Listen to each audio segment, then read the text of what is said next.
पाकिस्तान में तब्दीली आ गई है। अब नए प्राइम मिनिस्टर शहबाज शरीफ ने हलफ उठा लिया है as prime minister of Pakistan. तब्दीली की बात करने वाला इमरान खान खुद तब्दील हो गया है और जो सिचुएशन पूरी दुनिया ने देखी वो वाकई ही बहुत मजाकखेज थी कि किस तरह इमरान खान अपना फेस बचाने की खातर कुछ भी कर गुजरने के लिए तैयार था। आफ्टर ऑल वो खुद ही इक़्तिदार में नहीं रहा, हो सकता है कुछ सालों बाद दोबारा आ जाए, मगर जो हरकतें इमरान खान ने की वो वाकई ही काबिल मजम्मत और शर्मनाक हैं। आफ्टर ऑल कौन सा ऐसा डेड एंड था कि इमरान खान दोबारा प्राइम मिनिस्टर नहीं बन सकता था या नहीं बन सकेगा। वो हो सकता है फिर दोबारा प्राइम मिनिस्टर बन जाए, मगर जिस तरह उसने इक़्तिदार से चिमटे रहने की कोशिश की वो वाकई ही तारीख में एक शर्मनाक वाकया लिखा जाएगा। इन सब मौज़ूआत पर बात होगी आरजू काज़मी साहिबा के साथ, जो किसी तारीफ की मोहताज नहीं, हमारे साथ इस्लामाबाद से जुड़ी हुई हैं वीडियो लिंक पर। आरजू, मैं सबसे पहले ये जानना चाहूँगा कि पाकिस्तान की इस वक्त जो पॉलिटिकल सिनेरियो है वो काफ़ी नॉर्मल लग रही है, तकरीरें भी नॉर्मल हैं, एक्सप्रेशन भी नॉर्मल हैं प्राइम मिनिस्टर के। वो जो पकड़ लेंगे, चोर हैं, करप्ट हैं, यही हम 25 साल से, सिर्फ 3.5 साल से नहीं 25 साल से इमरान खान की ज़ुबानी सुन रहे थे, एक ही रेटरिक। और जब ये खुद इक़्तिदार में आया तो उसने वही काम किए जो पहलों पर इल्ज़ाम लगाता था। आप कैसे देखती हैं इस्लामाबाद की सूरत हाल को? सबसे पहले बहुत शुक्रिया सर कि आपने इनवाइट किया, थैंक यू सो मच। बिल्कुल सर, जैसे आप कह रहे हैं, शहबाज शरीफ साहब की जो स्पीच थी वो काफी बैलेंस थी और सिवाय इसके कि उन्होंने भी शुरू कश्मीर से ही किया, इसके अलावा कोई गड़बड़ नहीं थी। सब इंडियन भी यही कह रहे थे कि उन्होंने कश्मीर का नाम लिया, तो मैंने कहा वो तो हमारे यहाँ एक तरीका है कि हम कश्मीर का नाम जरूर लेते हैं, लेकिन बाकी उन्होंने जो है वो बिल्कुल काफी बैलेंस किस्म की बात की, लोगों की बात की, जो लोगों को प्रॉब्लम्स हैं यानी कि महंगाई और जॉब्स का, उसकी बात की। उन्होंने कहा कि जी आटे को वो सस्ता करेंगे, साथ ही साथ उन्होंने जो बड़ा अच्छा काम किया वो आपको याद होगा, बेनजीर इनकम सपोर्ट के नाम से या बेनजीर के नाम से जो कार्ड इशू होते थे लोगों को, और इन्होंने नाम बदल के उसका एहसास प्रोग्राम रख दिया था, वो नाम उन्होंने वापस कर दिया और दोबारा से वो बेनजीर भुट्टो के नाम पर हो गया है। और मेरा ख्याल है ये एक अच्छा स्टेप है और अगर ये इसी तरह से मिलजुल के काम करेंगे पाकिस्तान के लिए, जो लोग अब आए हैं यानी डिफरेंट पॉलिटिकल पार्टीज के, तो ये आगे बढ़ पाएंगे और ये काम को जो है बेहतर तरीके से कर सकेंगे बजाय एक दूसरे से कंपटीशन करने के। लेकिन इस जो स्टार्ट है वो बहुत अच्छा है। जाहिर है कि शहबाज शरीफ साहब का पहली बार वो प्राइम मिनिस्टर बने हैं, लेकिन उनका एक्सपीरियंस है बहुत ज्यादा एज अ पॉलिटिशियन। वो पंजाब में भी चीफ मिनिस्टर रहे हैं, वहां पर भी उन्होंने काफी काम किया है, तो उनको बहुत ज्यादा परेशानी नहीं होगी चीजों को समझने में। साथ साथ जाहिर है नवाज शरीफ साहब भी उनकी मदद करेंगे और बाकी लोग भी उनकी पार्टी के जो है काफी एक्टिव है और उस तरह का कोई हम इशू शायद हमें देखने को ना मिले अगर वो इमरान खान साहब की हुई गलतियों को ना दोहराएं और अपोजिशन के नाम पे जो है वो एनआरओ नहीं दूंगा और ये नहीं करूंगा वो नहीं करूंगा के चक्कर में पड़ने के बजाय सिर्फ वो अपने काम पे फोकस रखें तो ज्यादा अच्छा होगा। जैसा कि हम देख रहे हैं पाकिस्तान की सड़कों पर पीटीआई के वर्कर्स निकल आए हैं और इमरान की जो खोई हुई मकबूलियत थी वो अब उनके सियासी शहीद बन जाने की वजह से दोबारा बहाल हो रही है।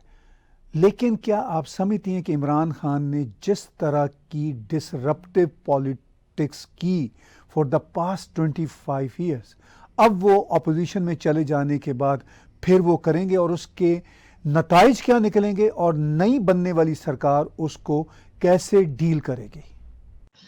सर मुझे यही लगता है कि इमरान खान अगर किसी चीज में माहिर हैं तो वो क्राउड इकट्ठा करने में और तकरीरें करने में, क्योंकि काम करना तो उनको आया नहीं। जो 4 साल उन्होंने गुजारे उसमें वो कुछ खास परफॉर्मेंस नहीं दिखा पाए। इसी तरह के अभी भी कुछ लोग हैं जो 20 या 30% इमरान खान के साथ अभी भी हैं, उन्हें सपोर्ट कर रहे हैं। उन लोगों को बाहर निकालना कोई खास मुश्किल काम नहीं है। आजकल तो वैसे भी रमजान चल रहा है तो पाकिस्तान में तो वैसे ही लोग 3-4 बजे तक बाहर ही घूम रहे होते हैं।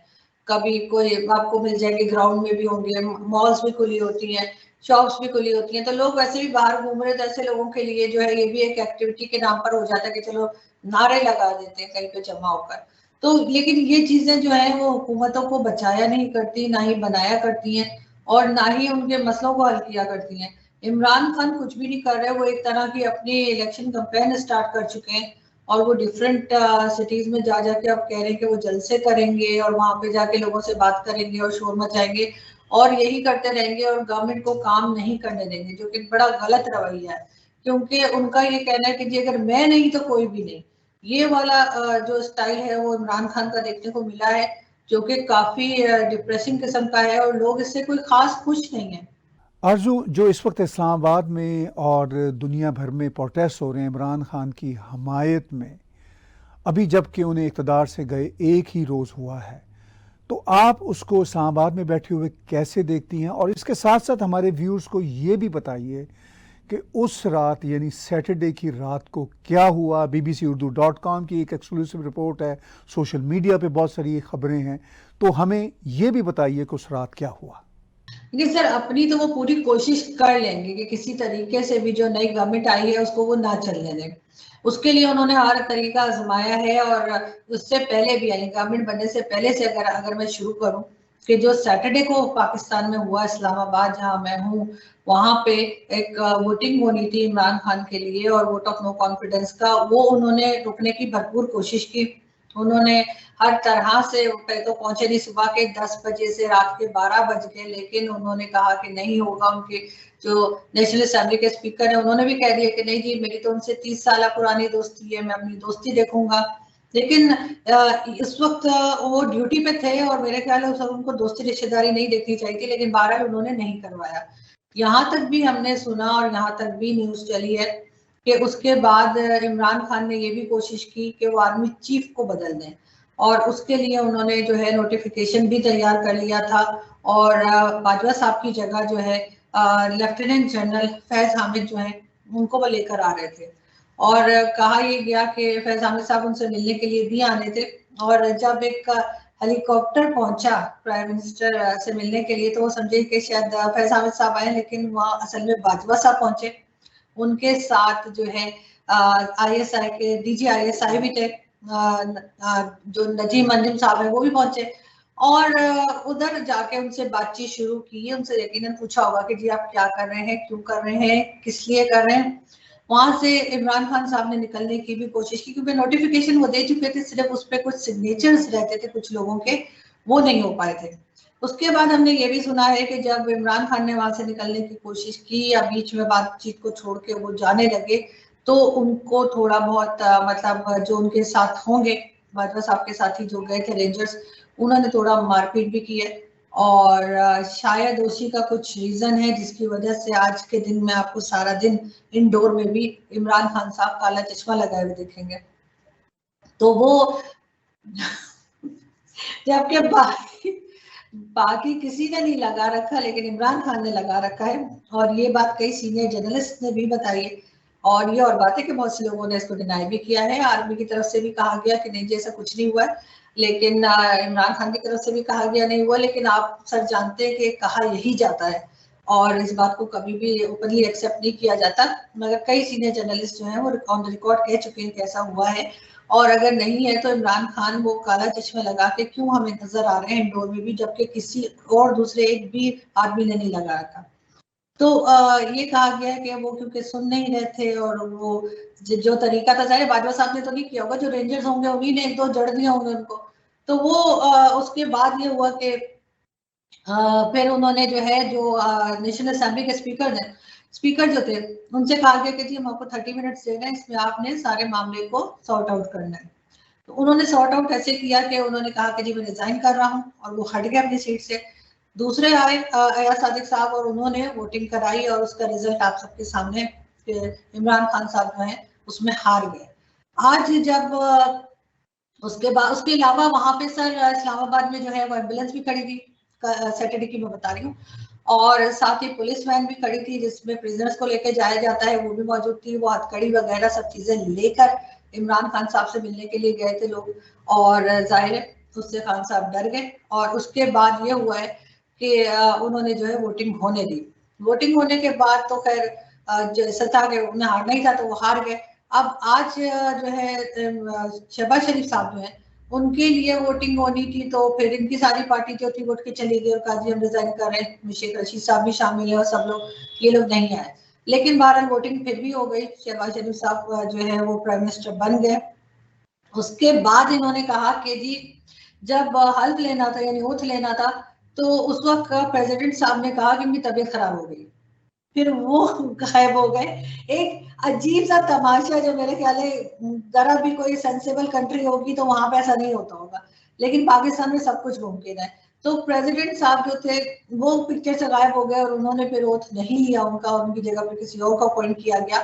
और इस तरह से यहाँ पे ये सिलसिला चल रहा है। और आगे भी इमरान खान साहब जो है, मेरा ख्याल है कि वो कुछ संभलने को या कुछ मानने को तैयार नहीं है, और उन्होंने फिर वही हरकतें करी हैं और दोबारा से चीजों को खराब करने की तरफ वो जा रहे हैं, लोगों को जमा करने की कोशिश कर रहे हैं, उनको भड़काने की कोशिश कर रहे हैं, एक तरह की सिविल वॉर कराने की कोशिश कर रहे हैं, जो कि काफी खतरनाक चीज है। जिस तरह इमरान खान गुज़िश्ता 10 रोज से पार्लियामेंट में ड्रामे कर रहे थे और ड्रामे करवा रहे थे, इसका मतलब ये था कि फ़ौज में फैक्शन मौजूद थी। फ़ौज की तरफ से किसी न किसी की शय उनको थी, जिसकी वजह से वो इस तरह की ड्रामाबाजियां कर रहे थे। तो आप क्या समझती हैं कि फ़ौज के अंदर ये जो फैक्शन है या ये जो अंदर दरारें डालने की कोशिश इमरान खान ने की, वो अब किसी हद तक पूरी हो चुकी हैं क्या? और क्या आगे आने वाले महीनों सालों में इस तरह के मंजरनामे इमरान खान अपोजिशन में रहते हुए या अगर वो सरकार में कभी वापस आए तो दोबारा करने की कोशिश करेंगे?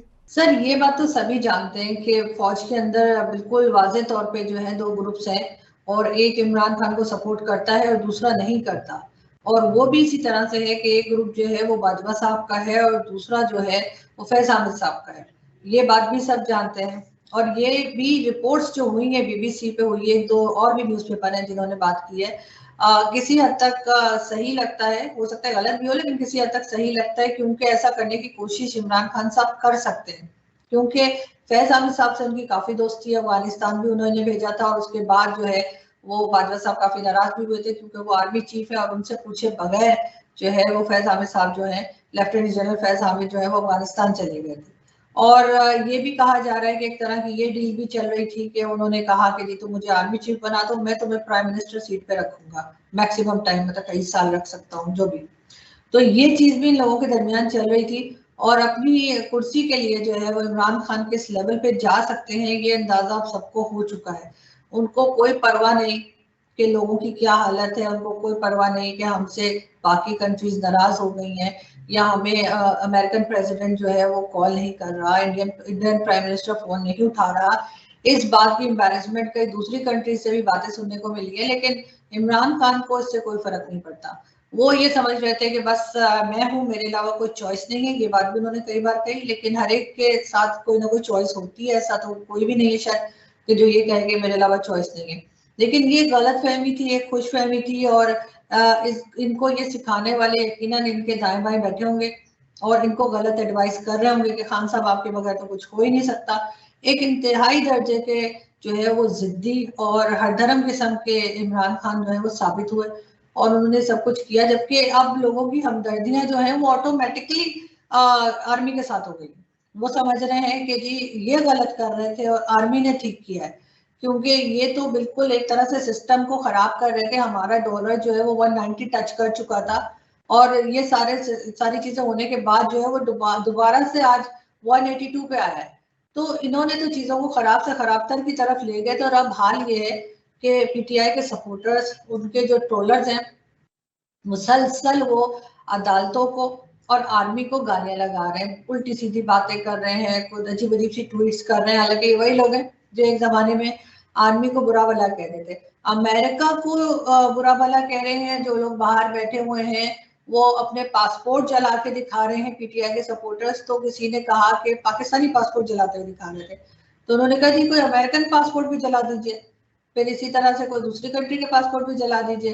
तो एक बहुत खराब सा माहौल जो है वो क्रिएट किया है इमरान खान ने, और उससे वो जो कुछ हासिल करना चाह रहे हैं वो बहुत ही शर्मनाक है कि वो सिर्फ इसलिए कि जी मैं प्राइम मिनिस्टर रहूं और मुझे ना हटाया जाए और मैं 2028 के बाद भी रहूं और पता नहीं सारी जिंदगी रह जाऊं, क्या चाह रहे हैं वो, लेकिन उसकी वजह से उन्होंने सबको मुश्किल में डाल दिया।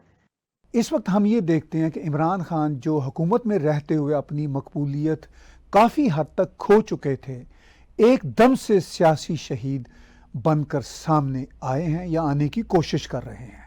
और उनके जो पीटीआई के सपोर्टर्स हैं और हत्ता के वो सपोर्टर्स जो अमेरिका में रहते हैं, जो अमेरिकी सिटीजन्स हैं, वो भी कह रहे हैं कि हमें अमेरिका की ग़ुलामी मंजूर नहीं। चूँकि इमरान खान ने ये एक नैरेटिव चलाया है कि जी अमेरिका पाकिस्तान के ख़िलाफ़ साजिश कर रहा था, और वो ये कहते हैं उनके सपोर्टर अमेरिकी पाकिस्तानी कि हमें अमेरिका की ग़ुलामी कबूल नहीं। तो क्या पाकिस्तान के अवाम ऐसा सोचते हैं कि वो अमरीकी पाकिस्तानी अपनी अमरीकी सिटीजनशिप छोड़ के क्यों पाकिस्तान नहीं आ जाते? क्या इस तरह का रवैया आपको इस्लामाबाद की ग्राउंड में देखने और सुनने को मिल रहा है? इस्लामाबाद की गलियों सड़कों में लोग ऐसा सोच रहे हैं? बिल्कुल सर, लोग सोचते हैं, लोग काफी सेंसिबल हो गए हैं। ऐसा नहीं है कि इमरान खान जो कहेंगे लोग उसी पे यकीन कर लेंगे। लोगों के पास अपना भी सोच है और काफी बेहतर तरीके से लोग सोच रहे हैं। लेकिन साथ साथ एक चीज और भी मैंने देखी, और वो ये कि लोग ये उन्होंने यानी शहबाज शरीफ साहब ने ये भी कहा कि जो लेटर की आप बात कर रहे हैं बार बार कि आपको धमकी मिली है, इसकी वजह से आपकी गवर्नमेंट गिराई जा रही थी, तो उस पर हम डिस्कशन कर लेते हैं। और मीडिया बुला के कैमरा के सामने उन्होंने कहा, ऐसा नहीं कि छुप के बात होगी, उन्होंने कहा ऑन द कैमरा सबसे बात करते हैं तो उस चीज पे डिस्कशन कर लेते हैं। उसके जवाब में इन्होंने मना कर दिया, इन्होंने कहा हम उस पर बात नहीं करेंगे। और ना सिर्फ भी मना कर दिया, फवाद चौधरी साहब ने शायद ट्वीट भी किया है और उन्होंने कहा कि नहीं हम इस पे जो है वो गवर्नमेंट से कोई बात नहीं करेंगे। इसका मतलब है कि कहीं ना कहीं पे झूठ बोल रहे थे, कोई ना कोई बात गलत कह रहे थे। वरना अगर गवर्नमेंट कह रही है कि आप आके बात कर लीजिए और डिस्कस कर लीजिए, देख लेते हैं क्या प्रॉब्लम है, तो उस पर मना क्यों किया इन्होंने? ये किस बात को छुपा रहे हैं? और काफी लोगों को अब ये बात समझ में आ चुकी है कि उस लेटर में कुछ भी नहीं है और सिर्फ ये था कि इमरान खान एक बहाना बना रहे थे। और वो बहाना ये था कि जी अगर मुझे रखा गया तो कोई बात नहीं है, लेकिन अगर मुझे हटा दिया गया तो फिर बड़ा खतरा है, मुल्क को भी खतरा है, मुझे भी खतरा है। लेकिन जैसे मैंने पहले कहा कि 20 से 30% लोग अभी भी इस तरह के हैं जो पाकिस्तान में भी हैं और पाकिस्तान से बाहर भी हैं, और वो अभी तक इमरान खान के ये जो चूरन बेच रहे हैं इमरान खान, उस पर बिलीव रखते हैं और अभी तक उनको सपोर्ट कर रहे हैं, जो कि बड़ी हैरत की बात है। लेकिन खैर होता है हर एक में। और अभी उन्होंने जो सियासी शहीद बनने की नौटंकी की और बताया कि जी मैं तो बड़ा काम कर रहा था, मुझे जबरदस्ती निकाल दिया गया, तो कुछ लोगों की हमदर्दी शायद इसलिए भी उनके साथ हो गई है। लेकिन यही लोगों की हमदर्दी उस वक्त कहाँ गई थी जब पिछली गवर्नमेंट्स गिरी थी? एक नहीं, पाकिस्तान में तो सारी गवर्नमेंट्स ऐसे ही गई हैं। तब क्या था, फिर एक बड़े ही तरीके से जो है फौज के खिलाफ और बाकी इदारों के खिलाफ, अदालत के खिलाफ जो है इमरान खान साहब जो है वो कैंपेन चला रहे हैं। और उनका ख्याल यही है कि शायद वो अदालत ने इनको बुला लिया, वरना तो ये वोटिंग ना होने देते। प्लान तो इनका यही था कि ये आर्मी चीफ बदल देंगे और उसके बाद ये जो है पार्लियामेंट में जाके कहेंगे कि मैं वोटिंग नहीं करा रहा, कर लो जो करना है। अब जाहिर है उस सूरत में आर्मी भी इनके साथ होती और बाकी इदारे भी इनके साथ होते हैं, लेकिन ऐसा हो नहीं पाया और ये चेंज नहीं कर पाए। तो इस वजह से कहीं ना कहीं एक प्लस पॉइंट जो है वो बाजवा साहब को जरूर जाता है कि उन्होंने इनकी हठधर्मी को पूरा नहीं होने दिया और इस वजह से आज इनकी ये हालत है। और अब ये कुछ नहीं कर पा रहे, तो बस यही है कि रोड पे निकलेंगे, लोगों को जमा करेंगे और पूरे टाइम अब ये इनकी ये कोशिश है किसी तरीके से कि इलेक्शंस हो जाए। इलेक्शंस इतनी जल्दी हो नहीं सकते और मुझे तो हैरत है कि अगर इलेक्शंस हो भी जाएंगे तब भी नहीं आ सकते अभी फौरी तौर पे। जो जो नुकसान यहाँ पे हो चुका है, जो लोग यहाँ पे परेशान है, वो हरगिज इनको नहीं चाहेंगे दोबारा और ना ही स्टैब्लिशमेंट चाहेगी। लेकिन फिर भी इमरान खान को बस जिद है कि इनके बाद गवर्नमेंट ना चले और इलेक्शन हो। आरजू, हम ये भी देखते हैं कि पाकिस्तान के नए प्राइम मिनिस्टर शहबाज शरीफ ने अपनी तकरीर में ये वाज़ेह तौर पर कहा है कि वो किसी किस्म की इंतकामी सियासत नहीं करेंगे। लेकिन दूसरी तरफ हम सोशल मीडिया पर जो तूफ़ान बदतमीज़ी पीटीआई के लोगों का देखते हैं, जिसमें वो पाकिस्तान के तमाम इदारों के ख़िलाफ़ अपनी ज़ुबान इस्तेमाल कर रहे हैं और उनको तोड़ने की बात कर रहे हैं, वो आपको लगता है कि आने वाले दिनों में पाकिस्तान के इदारे या पाकिस्तान की ये नई सियासी हुकूमत कोई एक्शन लेगी? आप क्या समझती हैं कि इस तरह की जो ज़ुबान सुप्रीम कोर्ट के ख़िलाफ़, आर्मी के ख़िलाफ़ और पाकिस्तान के तमाम इदारों के ख़िलाफ़ बढ़ती जा रही है। हत्ता कि यहाँ तक कहा जा रहा है कि इमरान खान और पीटीआई के सपोर्टर्स के अलावा बाकी सभी गद्दार और काफिर हैं। इस रवैये को आने वाली नई हुकूमत कैसे डील करेगी? मुझे ऐसा लगता है कि सोशल मीडिया पे तो शायद कुछ ना हो, इनके जो ट्रोलर्स बैठे हैं वो इसी तरह से लोगों को तंग करते रहेंगे। लेकिन ये जरूर है कि इमरान खान के खिलाफ कई केसेस हैं, जिसमें कि फॉरेन फंडिंग केस है, उसके बाद फरा गुज्जर का केस है, मेडिसन का केस है, आटा चीनी का बहरान, पेट्रोल का, सुनामी ट्री जो इन्होंने कहे थे कि जी हम सुनामी ट्री लगा रहे हैं, मतलब 1 बिलियन ट्रीज का इन्होंने दावा किया था, वो भी नहीं लगे। इसके अलावा बीआरटी मंसूबा जो पिशावर मेट्रो है, उसके ऊपर भी जो है इनका केस बनता है। तकरीबन इस तरह के मिला जुला के 13 से 14 केसेस ऐसे हैं जो कि इमरान खान के अगेंस्ट जा सकते हैं और इनकी फाइल्स तैयार हैं, जिसमें कि मेडिसन का केस भी शामिल है, आमिर कियानी का, अगर आपको याद हो तो इन्होंने पहले निकाल दिया था उसको, फिर दोबारा कोई मिनिस्ट्री दे दी। तो ये इस तरह के बेशुमार केसेस हैं जो इमरान खान का इंतजार कर रहे हैं। और हमने सुना भी यही था हम लोगों ने कि वो ये कह रहे थे कि मुझे एक तो मेरे पर कोई केस ना बने, कोई नैब का केस ना बने, और तीसरी शर्त उन्होंने ये रखी थी कि शहबाज शरीफ साहब जो है वो प्राइम मिनिस्टर ना बने, आप बाकी किसी को भी बना दें। तो उनकी तीनों शर्तों में से कोई शर्त भी नहीं मानी गई है। और जो शहबाज शरीफ साहब आए हैं उन्होंने ये कहा कि वो अपनी तरफ से कोई बदले नहीं लेंगे, किसी किस्म का कुछ नहीं होगा, लेकिन अगर कोई केस बनता है तो वो इदारे जाने और वो शख्स जाने। और केस तो बनते ही हैं बहुत अच्छी तरह से, इमरान खान को पता है, उनकी बहन अलीमा खान का केस भी मौजूद है और कई दूसरे केसेस, बल्कि कुछ तो शायद मैंने लिख के रखे भी थे। एलएनजी का भी है केस, शुगर का भी है, आटा है, फिर इसके अलावा मालन जब्बा एक है, उसका भी केस इनके ऊपर था। तो इस तरह के कई स्कैंडल्स हैं जो इसको लेकर इमरान खान साहब जो है वो बड़ी मुश्किल में आ सकते हैं। और अगर लोगों को तो वो सालों के लिए डालते थे, लेकिन अगर खुद इनको रिंग रोड एक स्कैंडल था, तो अगर इनको 10 से 15 दिन के लिए भी जेल जाना पड़ा तो इनको तो आदत नहीं है इस तरह की चीजों की। लेकिन ये कि जाहिर है ये केसेस मौजूद हैं और इसमें कहीं ना कहीं इमरान खान का अपना भी कोई रोल सामने आएगा। हम आरजू ये भी देखते हैं कि पाकिस्तान की फ़ौज के अंदर दरारें हमेशा से रही हैं और ये बड़ा नेचुरल होता है किसी भी इदारे के अंदर, ख़ासतौर पर पाकिस्तान जैसे मुल्कों के अंदर। मगर कभी ऐसा नहीं हुआ कि कोई जो छोटा फैक्शन है या छोटी जो दरार है वो एकदम से बहुत बड़ी दरार बन जाए और वो पाकिस्तान आर्मी पर हावी हो जाए। ऐसा आज तक पाकिस्तान में नहीं हो सका।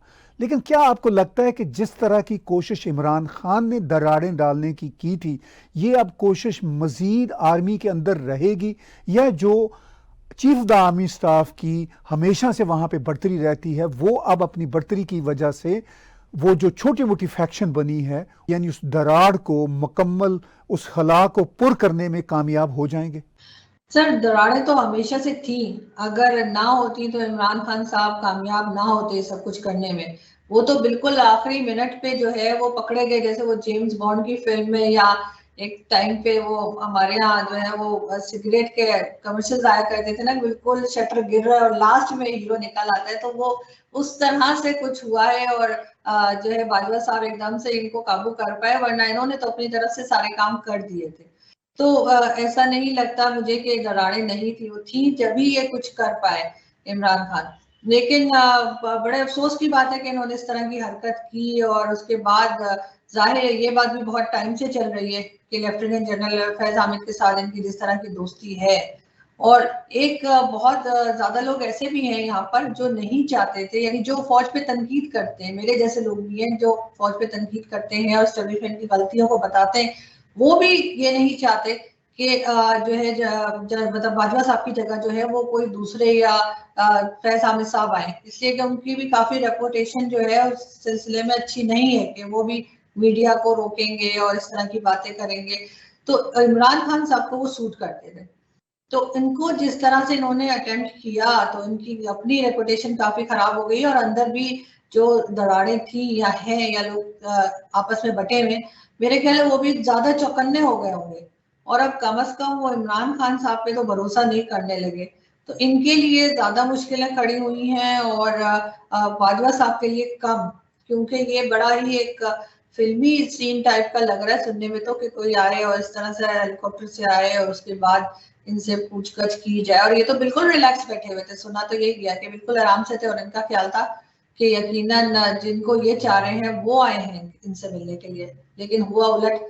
और फिर जो तस्वीरें हमने देखी, जो मीडिया ने भी दिखाई, सोशल मीडिया ने दिखाई, इवन टीवी चैनल्स पे चली, जिसमें हमने देखा कि प्रिजनर जो वैन होती है वो तक मौजूद थी, यानी कि इनको पकड़ के अरेस्ट करके उसमें भी डाला जा सकता था। इन्होंने अपनी तरफ से पूरी कोशिश की थी कि किसी तरीके से फौज जो है वो एक्शन में आए और पूरे निजाम को उल्टा दे, और उसके बाद दोबारा से मार्शल लॉ की तरफ हम चले जाए या कोई इस तरह का सीन हो जाए कि दोबारा जो है सिविल गवर्नमेंट ना बन पाए। लेकिन यहाँ पे ये जरूर है कि आर्मी ने काफी अकलमंदी से काम किया और उन्होंने वो सिचुएशन नहीं आने दी कि जहां पर उनको खुल्लम खुल्ला सामने आके बैठना पड़े। उन्होंने इनको ही काबू किया और इनको ही समझाया, बताया, और उसके बाद जो कुछ हुआ आपके सामने। अभी भी मैं कहती हूँ कि आर्मी का बहुत बड़ा रोल होगा शहबाज शरीफ साहब की गवर्नमेंट में चलाने में, वहां से इंस्ट्रक्शन भी आएंगी और जो कहा जाएगा वो बोलेंगे भी। लेकिन इमरान खान की कोशिश ये लग रही थी कि वो चाहते हैं कि सामने आ जाए एकदम, जैसे पहले हुआ करता था कि ज़िया की गवर्नमेंट है या मुशर्रफ की, वो इस तरह का सेटअप करने की नाकाम कोशिश कर रहे थे और आई एम हैप्पी कि वो उस चीज में नाकाम रहे। आपको क्या लगता है कि पाकिस्तान की नई बनने वाली सरकार क्या इस काबिल होगी कि पाकिस्तान को जो चैलेंजेस दरपेश हैं, ख़ास तौर पर इकोनॉमिक क्राइसिस और पॉलिटिकल क्राइसिस, उसको डील कर सकें और अवाम की जो बज़ाहिर हमदर्दियाँ हैं, पूरी अवाम की तो नहीं, एक ख़ास तबके की जो हमदर्दियाँ इमरान खान के लिए एकदम से जाग पड़ी हैं, उसको डील कर सकेंगे ये नई सरकार के लोग? बिल्कुल सर, इमरान खान ऐसी कोशिशें करेंगे क्योंकि इमरान खान की आदत है कि मैं नहीं तो कोई भी नहीं। वो वाली हालत हमने किसी और पॉलिटिकल पार्टी की नहीं देखी, ना तो नून लीग की, ना ही पीपल्स पार्टी की। तो इमरान खान जरूर ऐसा कुछ क्रिएट करने की कोशिश करेंगे जिससे कि जो करंट गवर्नमेंट है उसको प्रॉब्लम आए। लेकिन इनके लिए सबसे बड़ा चैलेंज ये होगा कि ये आपस में मिलकर रहें और साथ लेके चलें। जो अभी जो गवर्नमेंट आई है, आपको पता है कि सब मिलजुल कर आए हैं और बहुत सारी पॉलिटिकल पार्टीज हैं जो एक जगह आ गई हैं। तो इनके लिए ये ज्यादा मुश्किल होगा, चैलेंज होगा कि ये मिलकर काम कर पाए, इसलिए कि हमने हमेशा देखा है कि कहीं ना कहीं पे आपस में इख्तिलाफात आ जाते हैं। तो उन डिफरेंसेस को अलग हटा के और इन्हें जो है ज्यादा स्ट्रांगली आगे बढ़ना होगा। इतनी मुश्किलात इमरान खान के लिए नहीं, उन्होंने नौटंकियां करनी है, कभी रोड के ऊपर, कभी स्टेटमेंट दे के, लेकिन असल में मुल्क जिन्होंने चलाना है और ये बताना है कि जी हम कुर्सी के लिए नहीं मुल्क के लिए आए, उनके लिए ज्यादा बड़ा चैलेंज है। थैंक यू आरजू काज़मी साहिबा, आपके शुक्रगुजार हैं। व्यूज़ बातचीत सुन रहे थे आप आरजू काज़मी की, और आपको अंदाज़ा हुआ कि पाकिस्तान में जो सूरत हाल है वो अभी भी गंभीर है। काफ़ी चैलेंजेस का सामना है पाकिस्तान को और पाकिस्तान की आवाम को। आने वाले हफ्तों महीनों में जो भी सूरत हाल होगी हम यहाँ पर टैग टीवी के ज़रिए आप तक पहुँचाते रहेंगे। आरजू काज़मी का यूट्यूब चैनल भी सब्सक्राइब कीजिए और इसके साथ साथ आप टैग टीवी के यूट्यूब चैनल को भी सब्सक्राइब करें। आप इसी चैनल पर डोनेट के बटन को क्लिक करके हमें कंट्रीब्यूट कर सकते हैं, पेपॉल के ज़रिए, पैट्रियन के ज़रिए या फिर क्रेडिट कार्ड के ज़रिए। और इसके साथ साथ आप टैग टीवी की एप्पल, एंड्रॉयड, रॉको और अमेज़ॉन की ऐप्स को डाउनलोड कीजिए और आप हमारे टेलीविज़न को 24/7 दुनिया में कहीं रहते हों देख सकते हैं। आज का बिला तकल्लुफ़ तज़िया मेरे साथ और आरजू काज़मी साहिबा के साथ देखने और सुनने का बहुत शुक्रिया।